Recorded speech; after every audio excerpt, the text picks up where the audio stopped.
हे भगवान महेश, तूने ये क्या किया? तुझे मैंने कहा था बारिश और तूफान तेज है, तुझे ईंटें रख देनी चाहिए थी। मुझे लग रहा है कि तिरपाल उड़ गई। चल चल मेरे साथ चल। अब तुझे मेरे साथ भीगते हुए मेहनत करनी होगी, नहीं तो पूरे घर में पानी ही पानी भर जाएगा। देवेश इतना बोल ही रहा था कि घर के अंदर वाकई छत से पानी टपकने लगा। हाँ पिताजी, आप सही कह रहे हो, चलो चलते हैं जल्दी से। दोनों बाप बेटा बारिश में बाहर निकलते हैं और झोपड़ी की छत पर तिरपाल को सही से लगाना शुरू कर देते हैं। अरे बेटा, ईंट को अच्छे से रखना, कहीं ईंट गिर न जाए। ठीक है पिताजी, सही सही रखूंगा। महेश इतना कहकर अच्छे से ईंट से तिरपाल को दबाने लगता है, जिससे छत ढक जाती है और झोपड़ी में पानी टपकना बंद हो जाता है। लेकिन इसी के चलते हुए बेचारे दोनों के दोनों बहुत बुरी तरह भीग जाते हैं। अरे चलो बेटा, बहुत ठंड हो रही है, बाहर घर में चलते हैं।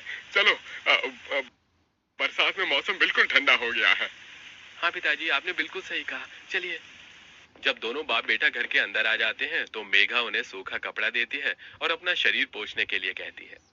आप लोग अपना शरीर पोंछ लो और सूखे कपड़े पहन लो, नहीं तो ठंड लग सकती है।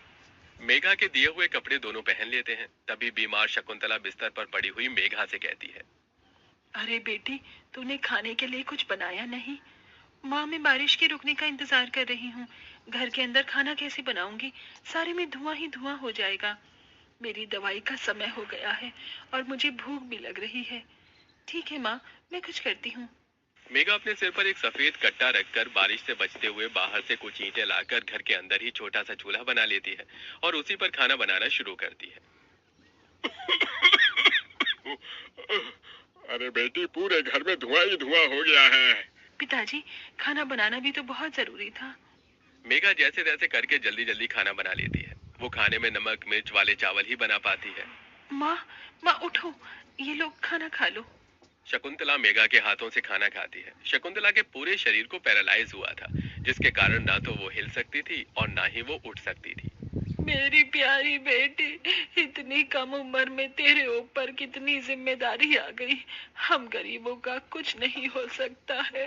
इस गरीब झोपड़ी के अंदर हम कैसे कैसे दिन देखते हैं। कोई बात नहीं माँ, बच्चे समय के अनुसार बड़े होते हैं, लेकिन मैं समय से पहले बड़ी हो गई हूँ। आपको तो खुश होना चाहिए। मैं तो इस कदर लाचार हो गई हूँ कि तेरे सर पर हाथ रखकर तुझे आशीर्वाद भी नहीं दे सकती बेटा।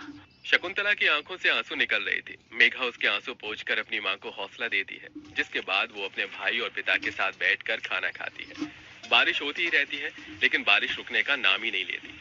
खाना खाकर वो सभी सो जाते हैं। आधी रात के समय जिस तरफ शकुंतला का बिस्तर होता है, वहां पर पानी टपकना शुरू हो जाता है। अरे ये क्या, पानी टपक रहा है।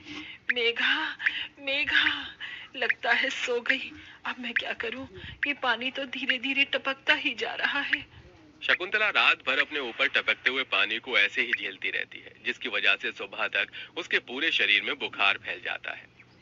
अरे, अरे ये क्या माँ, आपको तो बहुत ही बुखार हो गया है। रात भर ये झोपड़ी की छत टपकती ही रही। मैंने तुम्हें उठाने की कोशिश की, लेकिन तुम्हारे तक आवाज नहीं गई। ये सुनकर मेघा को बहुत अफसोस होता है। वो सूखे कपड़ों पर अपनी माँ को सहारा लगाकर लिटा देती है और उनके कपड़े भी बदल देती है। लेकिन तभी अचानक से गांव में बाढ़ आ जाती है। अरे, अरे ये क्या हो, यहाँ तो पानी भर रहा है। अरे लगता है गांव में बाढ़ आ गई है। अरे हम लोग क्या करें?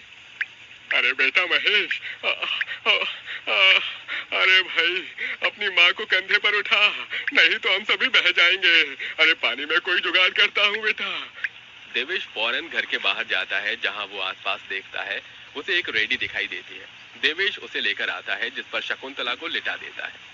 अरे चारों तरफ पानी ही पानी हो रहा है, हमें अब यहाँ से जाना होगा, नहीं तो पानी में हम डूब जाएंगे। तभी अचानक से उनकी झोपड़ी पानी में डूबकर बह जाती है।